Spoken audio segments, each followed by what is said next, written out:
அனைவரும் கண்களை மூடி இந்த இறை பிரசன்னம், இறை பகிர்வின் வார்த்தை பகிர்வில் நம்மை முழுமையாக அர்ப்பணிப்போம்.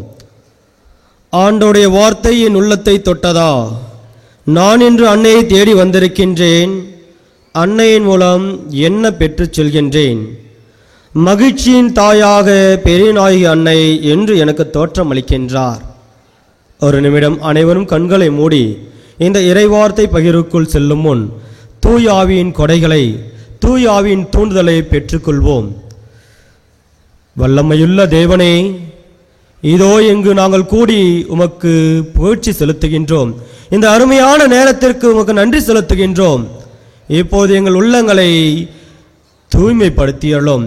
இந்த இறைவார்த்தை பகிர்வின் மூலமாக எங்கள் உள்ளங்களில் இருக்கும் தேவையற்ற சிந்தனைகள், தேவையற்ற எண்ணங்கள், குழப்பங்கள் அனைத்தும் நீக்க பெற்று அன்னை பெரியநாயகி கொடுக்கும் அந்த மகிழ்ச்சியை ஆண்டவர் இயேசு கிறிஸ்துவிடம் பரிந்து பேசி எங்களுக்காக தரும் அந்த மகிழ்ச்சியை பெற்றுக்கொள்ள எங்கள் உள்ளங்களை தயார்படுத்தும். எங்களிடையே இருக்கும் குழப்பங்களை அகற்றி ஒரு தூய உள்ளத்தோடு, தூய மனதோடு இந்த இறைவார்த்தை பகிர்வில் பங்கெடுக்க அருள் கூர்ந்தருளும். தூயாவியே துணை கொண்டு வாரும், என்னை தூய்மைப்படுத்தும். உம்முடைய அபிஷேக கரத்தால் என் உள்ளத்தை தூய்மையாக்கும். உமோடு இணைந்து நான் இறைவார்த்தையை நன்றாக புரிந்து இறைவார்த்தையில் மூழ்கி நான் நல்ல தூய்மையான திருமுழுக்கு பெற்ற கிறிஸ்துவனாக வாழ இந்த இறைவார்த்தை பகிர்வு எனக்கு உதவுவதாக. Praise the lord, praise the lord, hallelujah. இங்க யார் யாரெல்லாம் மகிழ்ச்சியா இருக்க வந்திருக்கீங்க? கை தூக்குங்க. உண்மையை சொல்லிடுறோம், இன்று திருப்பலி நிறைவேற்றும் 3 குருக்களும் பெருமகிழ்ச்சி கொள்கின்றோம். ஏனென்றால் கடந்த வருடம் இதே இடத்தில் நாங்கள் திருத்தொண்டராக பணியாற்றிய பொழுது, இந்த 10 நாள் திருவிழாவுக்கு உதவி செய்ய அழைத்திருந்த பொழுது ஒரு வேண்டுதல் வைத்துக் கொண்டோம் அன்னையிடம். அடுத்த வருடம் எங்களையும் ஒரு நல்ல குருவாக இந்த மறை மாவட்டத்துக்கு எங்களை அர்ப்பணித்திருக்கின்றோம். கடைசி காலங்களில் எந்தவித சோதனையும் எங்களை தாக்காமல் பார்த்து கொள்ளும் தாயே என்று சொன்ன வேண்டிக் கொண்டோம். அதை நிறைவேறி இதோடு 7 மாதங்கள் ஆகிற்று. அன்னை அவள் எங்களுக்கு செய்த அனைத்து புதுமைகளுக்கும் நன்றி கூறி இன்று பெருமகிழ்ச்சியோடு இங்கு திருப்பலி நிறைவேற்றுகின்றோம். Praise the lord, praise the lord. அதே போலதான் நாம் ஒவ்வொருவரும் அன்னையுடைய பரிந்துரையை, அன்னையினுடைய உதவியை நாடி இங்கு வந்திருக்கின்றோம். ஒவ்வொரு வருடமும் ஏகப்பட்ட கூட்டம் இருக்கும். ஏன்? அன்னை நமக்காக பரிந்து பேசக்கூடிய அன்னையாக இருக்கின்றார். அன்னை மரியாள் தான் மகிழ்ச்சியின் காரணம். பெரியநாயகி தாய் நமக்கு மகிழ்ச்சியின் காரணம் என்று விசுவசிக்கின்றோம். ஆகவேதான் ஒவ்வொரு வருடமும் ஒவ்வொரு நாளும் அன்னையை நினைத்து கொண்டு வாழ்ந்து கொண்டிருக்கின்றோம். நீ மகிழ்ந்து பேருவகைக்குள், அவரது பிறப்பால் பலரும் மகிழ்ச்சி அடைவார் என்று லூக்கா நற்செய்தி 1ஆம் அதிகாரம் 14வது வசனம் தெளிவாக எடுத்துக் கூறுகிறது. அன்னை அவள் மரியாவை அகிலம் போற்றும் புகழ்ந்து கொண்டிருக்கின்றது. வற்றாத வரங்களை வாரி வழங்கி கொடுக்கக்கூடிய அன்னையாக திகழ்கின்றார். நமக்காக இறைவனிடம் பேசி பரிந்து பேசி எல்லா வரங்களையும் பெற்றுத்தரக்கூடிய அன்னையாக திகழ்கின்றார். ஆம் என்ற ஒரு வார்த்தையால் அகிலம் முழுவதையும் பாவத்திலிருந்து விடுவிக்க தன்னை முழுமையாக கொடுக்கின்றார். அன்னை அன்று கருத்தாங்கி ஆண்டவர் இயேசு கிறிஸ்துவை பெற்றெடுத்து இன்று நமக்கு மீட்பை கொடுத்தார். இன்று கருத்தாங்கி நம்மை அவளிடம் சேர்க்க அன்னை அவள் உதவி செய்து கொண்டிருக்கின்றாள். இது எவ்வளவு பெரு மகிழ்ச்சி! பாவத்தில் விழுந்து கிடக்கும் நாம், பாவத்தால் அழிந்து கொண்டிருக்கும் நாம், நம்மை மீட்டெடுக்க அன்னை அவள் நமக்காக பரிந்து பேசிக் கொண்டிருக்கின்றாள். ஒவ்வொரு நாளும் பல ஆன்மாக்களை காத்து கொண்டிருக்கின்றார். பெருமகிழ்ச்சியில் நம்மை திளைத்து வைக்கின்றார். எப்போதும் இறைவனோடு இணைந்து இருக்கக்கூடிய அன்னையை நம்மோடு நாம் இணைத்து கொண்டோம் என்றால் நாமும் அதே பெருமகிழ்ச்சியில், ஆனந்தத்தில், அழிக்க முடியாத உற்சாகத்தில் இருப்போம். அன்னையோடு இணைந்திருக்கும் பொழுது இறைவனில் மகிழ்ச்சி கொள்கின்றார் அன்னை மரியா. மகிழ்ச்சி என்பது மெசியாவின் காலத்தில் உரிய தனி பண்புகளின் சிறப்பு என்று எசையா இறைவாக்கினர் அழகாக எடுத்து கூறுகின்றார். முடிவில்லா மகிழ்ச்சி அவர்கள் மேல் தலைமேல் தங்கும், அக்களிப்பும் அகமகிழ்வும் அவருடையவை. அப்பொழுது துயரமும் பெருமூச்சும் அவர்களை விட்டு அகன்று போகும். எசையா 51:11 வசனம் தெளிவாக எடுத்து கூறுகின்றது. ஆண்டவரின் பிரசன்னம் தன் மகிழ்ச்சிக்கு முதல் காரணம் என்பதால் விவிலியத்தில் பல இறைவாக்கினர்கள் ஆண்டுடைய பிரசன்னத்தில் இருந்து மகிழ்ச்சியை அடைந்து தன்னிடம் ஒப்படைக்கப்பட்ட மக்களை ஆண்டவர் பாதத்தில் சேர்த்திருக்கின்றார்கள். அழகாக செப்பனியா 3:14 வசனம் தெளிவாக சொல்லுகின்றது. மகளே சீயோனே, மகிழ்ச்சியால் ஆர்ப்பரித்து, இஸ்ரேல் அரசர் ஆண்டவர் உங்கள் நடுவில் இருக்கின்றார். எனவே சீயோனில் குடியிருப்போரே ஆர்ப்பரித்து அக்களியுங்கள், இஸ்ரேலின் தூயவர் உங்களிடையே சிறந்து விளங்குகின்றார் என்று அழகாக சொல்லுகின்றது. இந்த இறை வார்த்தைகள் அனைத்தும் பெருமகிழ்ச்சிக்கு நம்மை இட்டுச் செல்லக்கூடிய ஒரு வரமாக அமைகின்றது. கடவுள் நம்மிடையே குடிகொண்டிருக்கின்றார். அதற்கு காரணம் அன்னை மரியா மட்டுமே. ஒரு துறவு மடத்துல எப்பொழுதும் மகிழ்ச்சியா இருக்கணும், சந்தோஷமா இருக்கணும், நான் கஷ்டமே படக்கூடாது என்று நினைத்து கொண்டிருந்த ஒரு துறவி கஷ்டத்தை மட்டுமே அனுபவித்துக் கொண்டிருந்தார். அவருடைய வாழ்க்கை கஷ்டமாகவே இருந்தது. பிறர் பார்க்கும்பொழுது எல்லாம் கஷ்டமாக தன் முகவாட்டத்தை சோகமாக வைத்துக் கொண்டிருந்தார். அப்பொழுது அங்க இருந்த தலைமை துறவி அவரை பார்த்து, ஏன்பா என்ன ஆச்சு, உன் மனதுக்கு என்ன கவலை, சாவான பாவம் ஏதாவது செய்து விட்டாயா, ஏன் எப்போதும் மன கலக்கத்தோடு முகவாட்டத்தோடு காணப்படுகின்றாய் என்று கேட்டவுடன் நான் எதுவும் செய்யவில்லை என்று சொல்லிவிட்டார். மீண்டுமாக அந்த தலைமை துறவி அந்த துறவியை பார்த்து கேட்டுக்கொண்டே இருந்தார், உனக்கு எதனா கவலையா, கடவுள் நம்மோடு இருக்கும்போது நீ ஏன் கவலைப்படுகின்றாய், கடவுளோடு இணைந்திருக்கக்கூடிய மனிதர் எப்பொழுதும் மகிழ்ச்சியை மட்டும்தான் பெற்றிருக்க வேண்டும் என்று சொல்லி அவரை ஆற்றுப்படுத்தினார், தேற்றி கொடுத்தார், தட்டி கொடுத்தார். அன்று முதல் அந்த துறவி தான் எடுத்த அந்த முடிவில் நிலைத்து நின்று சந்தோஷத்தோடு இருந்தார். காரணம், கடவுள் அவரோடு இருக்கின்றார் என்ற ஒரு வார்த்தை, அந்த மூத்த துறவி சொன்ன அந்த ஒரு வார்த்தை அவரை தேற்றியது. அவ்வாறுதான் வானதூதரின் அருள்மொழியை கேட்ட அன்னை மரியா ஆம் என்று சொல்லி அன்று முதல் ஆண்டவரை தன் உள்ளத்தில், தன் உதிரத்தில், இந்த மண்ணுலகத்துக்கு கொண்டு வர தன்னை முழுமையாக கையளித்து பெருமகிழ்ச்சியில் திளைத்திருந்தார். யாராலும் அந்த மகிழ்ச்சியை அவரிருந்து எடுக்க முடியவில்லை. பல சோதனைகள், துன்பங்கள், கஷ்டங்கள், இவை அனைத்திலும் அவள் அன்னை மரியாள் பெருமகிழ்ச்சியோடு இருந்தார். காரணம், அன்னை மரியா ஆண்டவரோடு, கடவுளோடு இணைந்திருந்தார். இதுவே அவரை எந்தவித குழப்பத்துக்கும், சோதனைக்கும், கலக்கத்துக்கும் உள்ளாக்கவில்லை. எப்பேற்பட்ட துன்பங்கள் வந்தாலும் மகிழ்ச்சியோடு இருந்தார், முக மகிழ்ச்சியோடு இருந்தார். ஏனென்றால் அவள் ஆண்டவரோடு இணைந்திருந்தாள். அன்னை மரியா பெண்ணாக இந்த மனித குலத்தில் பிறந்து பெண்களுக்கும் மனித இனத்துக்கும் பெருமை சேர்த்தார். காரணம், ஆண்டவரை உதிரத்தில் தாங்கி பெருமகிழ்ச்சியின் அடையாளமாக, பெருமகிழ்ச்சிக்கு வழியாக தன்னை முழுமையாக அர்ப்பணித்தார். மரியாவின் பிரசன்னம் மகிழ்ச்சியை தந்தது. எவ்வாறு? ஒவ்வொரு விவிலியத்தில் வரக்கூடிய அன்னை மரியாவை பற்றி பேசக்கூடிய ஒவ்வொரு வசனமும் அன்னை மரியாவின் மகிழ்ச்சியை, பிரசன்னத்தை மகிழ்ச்சியாக மாற்றியது. ஒரு அரங்கத்தில் சொற்பொழிவு நடந்து கொண்டிருந்தது. அந்த அரங்கத்தில் இருந்த சொற்பொழிவாளர் அங்கிருந்த எல்லா மக்கள்கிட்டையும் ஒவ்வொருவர்கிட்டையும் தனிப்பட்ட விதத்தில் ஒரு பலூனை கொடுத்து அந்த பலூனில் ஒரு பெயரை எழுத சொன்னார். ஒரு பெயரில் தன்னுடைய பெயரை, அதாவது யார் யாரெல்லாம் பலூன் வாங்கினாங்களோ அவருடைய பெயரை எழுத சொன்னார். அங்கிருந்த அரங்கத்தில் இருந்த ஒவ்வொருவரும் அவர் சொன்னவாறே அவருடைய பெயரை எழுதி வைத்து கொண்டார்கள். மீண்டுமாக சொல்லுகின்றார், அந்த பலூனில் முழுமையாக காத்து பிடிங்க, அந்த காத்து வெளியில் போகாமல் கட்டிவிடுங்க என்று சொல்லிவிட்டு அங்கிருந்த அனைவரையும் பார்த்து, தோ பக்கத்தில் ஒரு அறை இருக்கு, அந்த அறைக்கு சென்று உங்கள் கையில் இருக்கும் பலூனை அதிலே போட்டுட்டு வாங்க என்று சொல்லியுடன் அந்த அறையில் இருந்த அனைவரும் தங்களிடையே இருந்த அந்த பலூனை அந்த அறையில் வைத்துவிட்டு வந்துவிட்டார்கள். ஒரு 10 நிமிஷம் சொற்பொழிவு நடந்தது. மீண்டுமாக அந்த சொற்பொழிவாளர் மக்களை பார்த்து ஒவ்வொருவரையும் பார்த்து, உங்கள் பெயரை எழுதிய பலூனை நீங்கள் திரும்பவும் சென்று கொண்டு வாருங்கள் என்று சொன்னவுடன் அங்கிருந்த எல்லா மக்களும் வேகமா போறாங்க. அவங்களால அவங்க பெயர் எழுதின பலூனை கண்டுபிடிக்க முடியவில்லை. ஒரே சலசலப்பு, அங்க ஒரே குழப்பம்.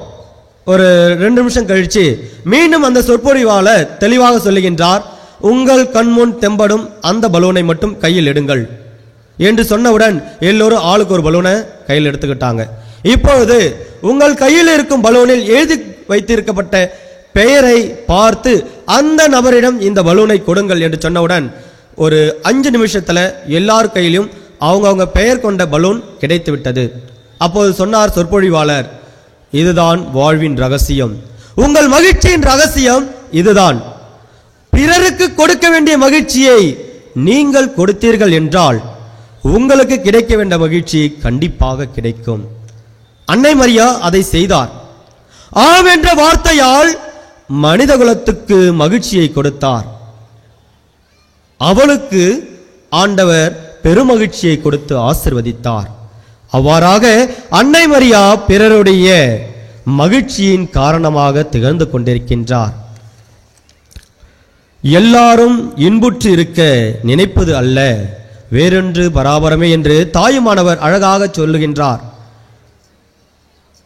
அந்த மகிழ்ச்சியில் திளைத்திருக்கக்கூடிய ஒவ்வொருவரும் அன்னை மரியாவோடு இணைந்திருக்கின்றார்கள்.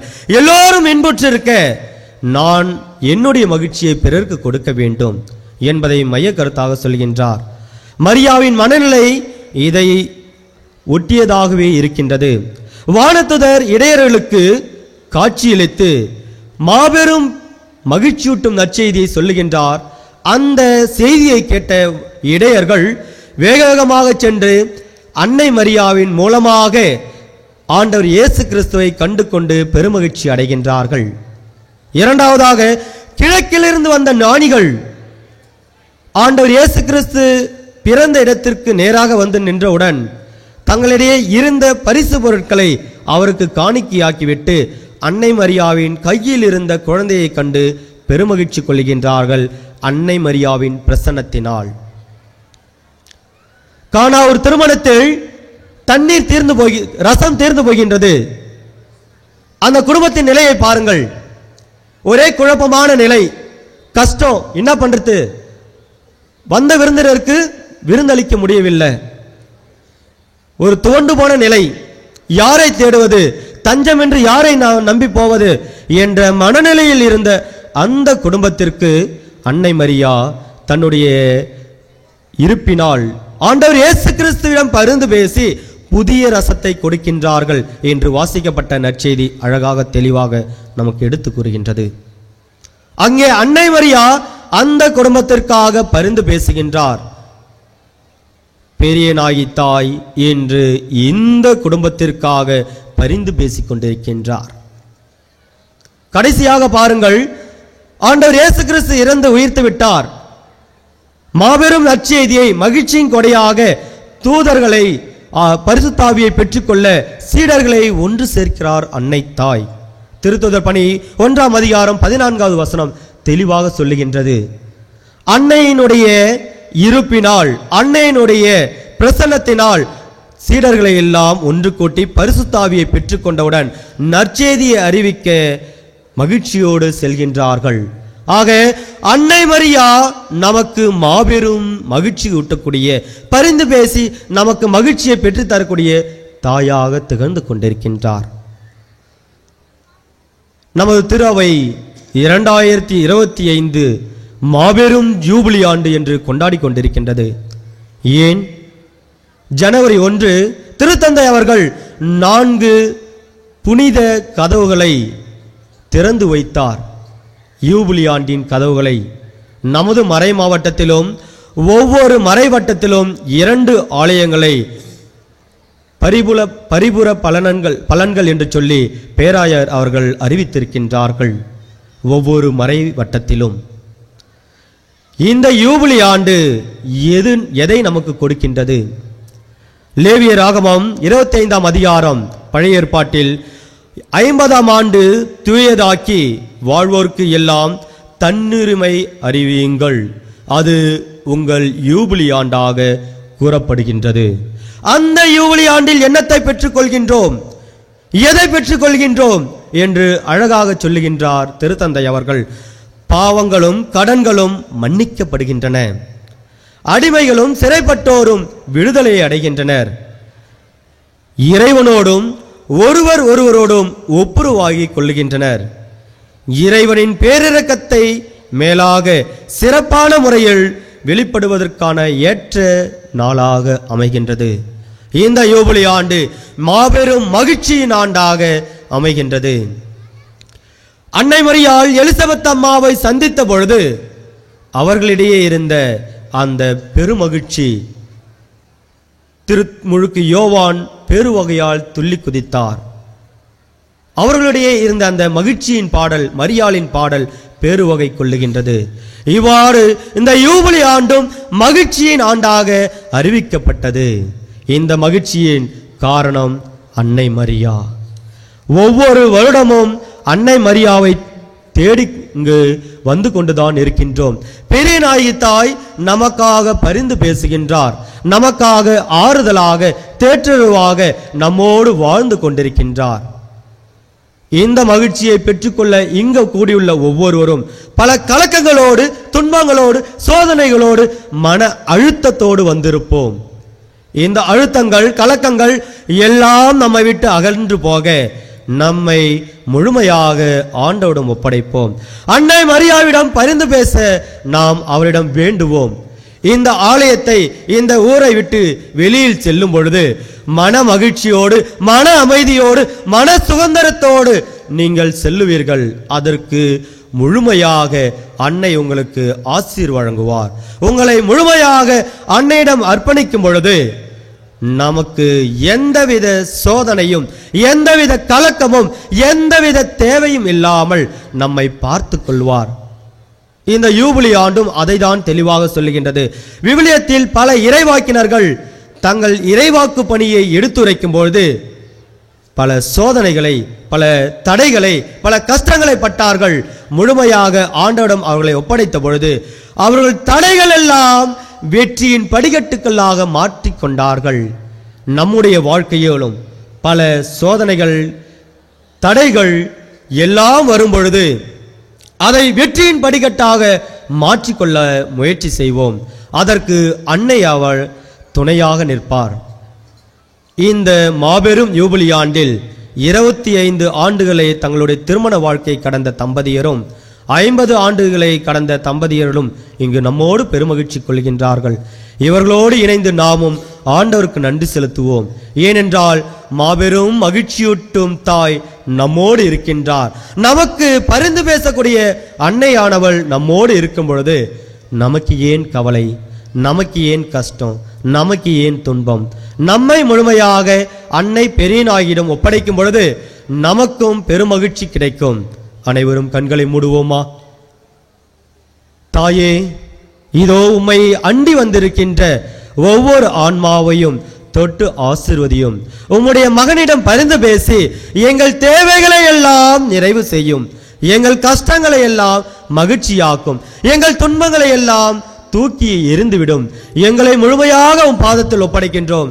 அன்பு தாயே, அன்னை மரியே, பெரியநாயகி தாயே, குழந்தை பாக்கியத்துக்காக இங்கு அண்டி வந்துள்ள ஒவ்வொரு தம்பதிக்கும் உம்முடைய பிரசன்னத்தால் அவர்களுக்கு குழந்தை பாக்கியத்தை கொடுத்தருளும். திருமணமாகாது எங்களுக்கு திருமணம் வேண்டும் என் தம்பதியருக்காக அண்டி வந்துள்ள ஒவ்வொரு இளைஞன் இளம்பெண்ணையும் ஆசீர்வதித்தருளும். குடும்ப கஷ்டங்களோடு, தயக்கங்களோடு, கவலைகளோடு, பணப்பிரச்சனையோடு இங்கு கூடியுள்ள ஒவ்வொரு குடும்பத்தையும் ஆசீர்வதித்தருளும். எல்லாம் அகற்றி மன நிம்மதியோடு, மன சந்தோஷத்தோடு வீடு திரும்ப உம்முடைய அருள்கரம் அவர்களை தொட்டு ஆசீர்வதிக்கட்டும். தூயாவின் துணையோடு தெற்கிலும் கிழக்கிலும் மேற்கிலும் வடக்கிலும் இருந்து அந்த ஆன்மாக்களை, அந்த குடும்பங்களை ஆசீர்வதித்தருளும். அன்பு தாயே, அன்னை மரியே, உன் பிள்ளையை நீ வளர்த்தெடுத்தது போல் இங்கு இந்த மண்ணுலகில் உள்ள ஒவ்வொரு பிள்ளையும் ஆசீர்வதித்து வளர்த்தெடுத்தருளும். துவண்டு போகும்போது தோள் கொடுக்கும் நாயகியாக, வழிகாட்டும் அன்னையாக எங்களோடு இருந்து எங்களுக்கு பரிந்து பேசும். இந்த வரங்களை எல்லாம் எங்கள் ஆண்டவராகிய கிறிஸ்து வழியாக உம்மை பார்த்து மன்றாடுகிறோம் ஜீவனுள்ள நல்ல பிதாவே. ஆமீன்.